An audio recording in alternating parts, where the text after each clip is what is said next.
tulikosea kweli yule Martha Karua kumrejesha kule. Na hili kosa lisitokee tena hapa. Hivi mtu anatoka huko analeta ujinga wake hapa, halafu eti anarejeshwa nzima salama salimini kweli? Na yule anayesema anadai kapigwa eti anashuka kwenye gari anajichechemeza kweli? Yule alikuwa apigwa arudi na mitungi ya gesi kule kwao. Anafumulia gesi. Wengejua Tanzania. Wengeona makali ya jeshi la Tanzania.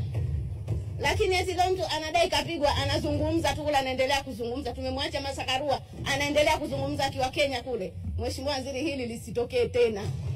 Anayekuja kwetu tunamalizana naye hapa hapa. Anaingia ndani ya 18 zetu tumalizane naye hapa hapa. Wanapotaka tunataka. Sisi hatujashindwa na sisi hatuwaogopi. Wasifikirie kama walivyoweza kufanya kule kwao watakuja kuchochea Tanzania iwe hivyo. Tanzania ni nchi tunayoheshimiana. Tanzania ni nchi ambapo tunaishi kwa urafiki na udugu.